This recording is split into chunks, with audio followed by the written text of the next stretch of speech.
Jua lilikuwa limeanza kuzama katika anga la Songea, likiacha miale ya dhahabu juu ya majengo madogo madogo yaliyopakana na barabara ya lami, iliyojaa kelele za bodaboda na sauti za wafanyabiashara wakifunga maduka. Songea haikuwa jiji kubwa, lakini lilikuwa na roho ya watu waliopigana, waliosamehe na waliopenda mpaka kuumia.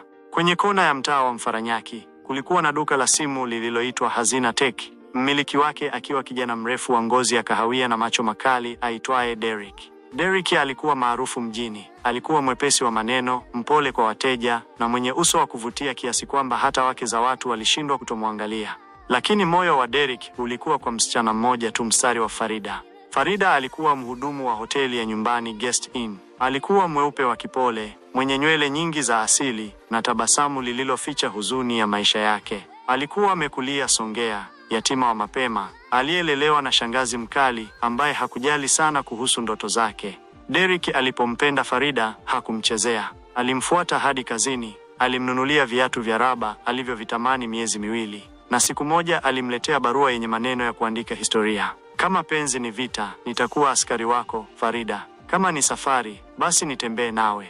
Farida, kwa moyo wa uoga na kiu ya upendo, alikubali. Lakini penzi la Songea halijawahi kuwa tambarare. Hapo ndipo Vincent aliingia, rafiki wa karibu wa Derrick, ambaye walikulia pamoja, walishiriki ndoto na hata familia. Vincent alikuwa tofauti, mchokozi, mwenye hela na aliyeamini kuwa maisha ni mchezo wa kuchukua na kuondoka. Siku moja Vincent alimuona Farida akivuka barabara, akitembea kwa miondoko ile aliyowahi kuitaja Derrick. Moyo wake ukachafuka. Alitaka kumjaribu rafiki yake, lakini jambo liligeuka kuwa la hatari zaidi. Alianza kwa kumtumia Farida pesa bila majina. Alimnunulia simu mpya, akampeleka Sumbawanga kwa matembezi ya weekend, yote akiwa amejificha kivuli. Farida, aliyezoea ugumu wa maisha, alihisi kuwa huu ulikuwa mkono wa Derrick. Lakini alipoanza kumuuliza mpenzi wake, alikataa kujua chochote.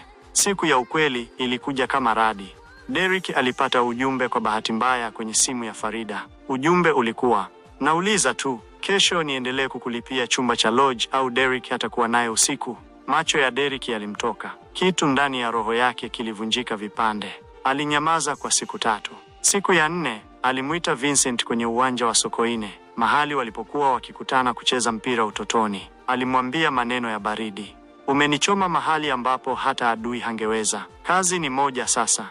Vita haikuhitaji bunduki, ilitumia maneno, miili na hila. Wote wawili walianza kumgombea Farida hadharani. Derrick alimhudumia mpenzi wake kazini. Vincent alimpeleka sehemu za kifahari. Wanawake wa Songea waligawanyika kila upande, ukiamini kuwa mwingine ni mchafu zaidi. Farida, kwa upande wake, aliumia. Alijua amevuruga uhusiano wa watu wawili waliompenda. Alijikuta kwenye vita ya mapenzi ambayo hakuiomba. Siku moja, alijifungia ndani ya chumba cha lodge alipoambiwa kuwa Vincent amepigana na Derrick mbele ya stendi kuu. Damu ilimwagika. Polisi walikuja. Hakukuwa na mshindi. Farida aliamua kuondoka Songea. Aliacha barua kwa kila mmoja. Kwa Derrick: nilijua moyo wako ulikuwa safi. Nilikuwa na kiu ya maisha bora, nikashindwa kukubali kuwa upendo haupimwi kwa pesa. Nisamehe. Kwa Vincent: ulinifurahisha kwa muda, lakini ulikuwa ukijaribu kitu kingine zaidi ya penzi. Ulitaka kushinda vita, si moyo wangu.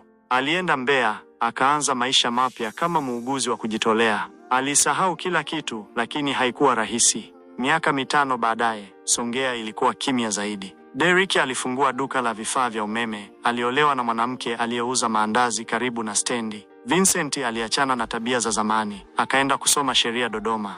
Walipokutana kwa bahati kwenye msiba wa rafiki yao, walikumbatiana kimya. Hakukuwa na maneno ya lawama. Wote walipoteza, wote walijifunza.